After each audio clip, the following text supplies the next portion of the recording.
Adobe just printed record cash. Its stock fell by half. What number decides tonight? $25 billion.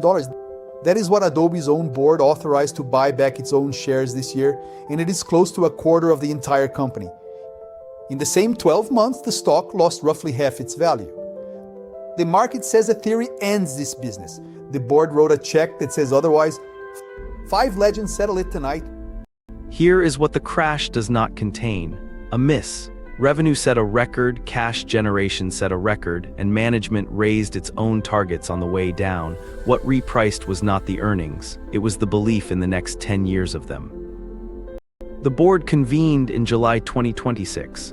These are the numbers the legends saw. On the docket, the cash machine, the theory that halved it, the history that has ended both ways, and 5 methods that cannot agree. The verdict stays with the damage. From its high, this stock fell about 40%, and at the June low it had given back close to half. That is a drawdown normally reserved for companies that stop making money. This one never did. Meet the machine everyone is arguing about. For 30 years it did not sell creativity. It sold the toll booth every professional image, document, and layout has to pass through, and the toll is collected monthly. This is what the toll adds up to: $25.2 billion of annual recurring revenue at the last full-year close, growing about 11.5%. Recurring is the word that matters. It renews unless somebody cancels, which is exactly what the theory predicts. The moat was never the software, it was the file. Studios, printers, and brand teams all exchange work in this company's formats, so leaving is not a purchase decision, it is a coordination problem across an industry. Then something stopped needing files. Now the number that makes the drawdown strange. Last full year, those subscriptions converted into just over $10 billion of cash from operations, up 25%, not projected, collected, so look at what the company did with it. It built the thing that was supposed to kill it. Generative image tools trained for commercial safety, wired into the same apps professionals already open every morning. The bet: if the model lives inside the workflow keeps the customer. In the spring quarter, revenue tied directly to those AI products tripled year over year and crossed $500 million annualized. That is the bull's exhibit A. The bear has a one-line answer to it, and it is coming. So the spring quarter landed like this: $6.62 billion in revenue, up 13%, an all-time record, and $138 million above the top of the company's own guidance. Targets raised, and the stock fell anyway because of something said on the same call. On the best quarter in the company's history, the chief financial officer announced he was leaving in 4 days. The shares dropped around 5.5% after hours, not on the numbers, on the exit, and that was the second empty chair in 3 months. If the accounts never broke, what did? A theory, and a theory prices instantly while an income statement takes years to answer it. 3 things happened in 3 months, none of them was a bad quarter. March, the chief executive of 18 years says he will hand over once a successor is found. The board opens the search to outsiders and says out loud it wants deep artificial intelligence expertise. Shares fell more than 7%, even the board wants a different answer. April, an artificial intelligence lab ships a design tool that is essentially one text box. Describe a site, an interface, a deck, and it returns something clickable, matched to your existing design system. Bundled into subscriptions people already pay for. Watch what the market did. Adobe fell about 1.5% that session. The design startup next door fell 7%. That is the detail everybody misreads. This was never a one-day crash. It was a slow re-rating of the next decade, 1 week at a time.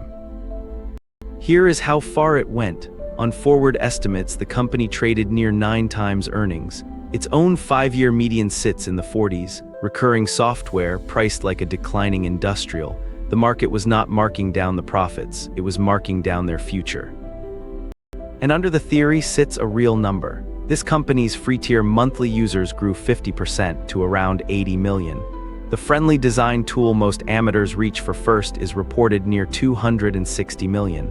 The professionals stayed. The next generation started somewhere else. Which shows up here. Organic recurring growth came in around 10.5% against roughly 11% the quarter before, a sixth straight quarter of deceleration. Strip out an acquisition and the underlying pace lands near 8, slowing, not falling. The reason given is the uncomfortable part. Management put the shortfall down to two choices: deferring price increases and pushing more people into free products, pricing power and mix on its own account. Which is why professional price targets on one company ran from $270 to $605. It reduces to one question: has better technology actually killed a leader like this before, or does the market just say so and get bored? The file holds 4 cases. 2 say the theory wins, 2 say it was already in the price. Start with the receipt. Years before the theory, this company tried to buy the design startup taking its future for $20 billion. Regulators in Europe and Britain refused to clear it, the company declined to offer remedies, and the deal died after 15 months. $1 billion, that is the break fee it paid to walk away with nothing. Then it watched that same startup list publicly at roughly the price it had offered and trade far above it on day one. That billion is the price of not being allowed to buy your way out. Case 1 for the Bears. The film company that invented the digital camera in its own lab held the patents and still lost everything because value moved from the roll of film to the sensor. Owning the technology does not save you when the unit of value relocates. Case 2, and it should frighten the value buyer, the phone leader that kept posting perfectly good numbers while the ground moved under it. The share collapse came first, the earnings collapse came after. A cheap multiple proved nothing, it was the last thing to break. Case 3 for the bulls. The social giant this board judged in an earlier session priced at single-digit earnings on a thesis about a privacy change and a spending spree. The earnings never broke. When the fear expired, the re-rating was violent, same shape, opposite ending. Case 4 is this company's own file. It once tore up a business that worked, took the boxes off the shelves and forced every customer onto a monthly subscription. Customers revolted. The street doubted it. It became one of the great transitions in software history. 5 chairs, the father of value, the quality man who inverts every question, the stock picker who wants a 2-minute story, the macro trader who refuses to buy the present, and the cycle master. Chosen because on this exact setup they disagree violently. First chair, the man who built investing on arithmetic. His method refuses to pay for stories in either direction. It wants provable earning power, a fortress balance sheet, and a price so far below value that being wrong still does not ruin you. He counts. Run the Graham screen. Earning power, proven and rising. Cash, $10 billion a year. Balance sheet, unlevered. Price, near 9 times forward earnings against a 5-year median in the 40s. This is the widest margin of safety a dominant software franchise has offered in a decade. The screen does not ask whether the fear is reasonable. It asks how much of it is already paid for. Almost all of it. The Graham model scores it an 8, the highest opening score this board has given all year. 1 chair in, the case looks closed, which is when the next chair asks the one question arithmetic cannot answer. Second chair, the partner who solved problems backwards. His method never asks how an investment wins. It asks how it dies and refuses to go there. Cheapness is not a defense, so he inverts this one. Invert it. How does this business die? Not through a rival building a better editor. It dies if the finished asset stops being a file anyone needs to open. The moat was the format was the toll booth, and generative tools hand you the output without the journey. The switching costs are real and enterprises are slow, but a great business and a great business under live attack are not the same asset. The Munger model scores it a 4. Half of Graham's number on identical facts, and neither disputes a single figure. They disagree about what the figures are evidence of. The third chair breaks the tie by refusing to discuss theory at all. Third chair, the manager who beat the market by owning only what he could explain to a child in 2 minutes. His method sorts a company into a type first, then demands the story stay boring and checkable. So say it. The 2-minute story. Every professional studio on Earth pays this company monthly. $19 billion of it renews. It still compounds around 11%. The AI line tripled, and you can buy the whole thing near 10 times earnings. Growth near 10, price near 10. That is the classic stalwart on sale. But the drill carries a warning label. When the story needs a paragraph about disruption, the type may have changed. The Lynch model scores it a 7, 2 buys and 1 skeptic, and the board is drifting toward a verdict, which is exactly the moment the fourth chair exists for. He does not argue with any of it, he just refuses to buy today's numbers. Fourth chair, the macro trader whose career runs on one sentence: never invest in the present. Markets price 18 months ahead, so anything visible in today's accounts is dead information. He hunts the change in direction, not the level. Look at the slope, not the level. Recurring growth has decelerated 6 quarters running, and management explains it by deferring price increases and routing users into free products. Read that again. That is a franchise choosing not to test its own pricing power. This model does not own the disrupted because it looks cheap. It owns the disruptor and revisits the victim when the deceleration stops. Cheap is what a stock is on the way to being cheaper. The Druckenmiller model scores it a 2.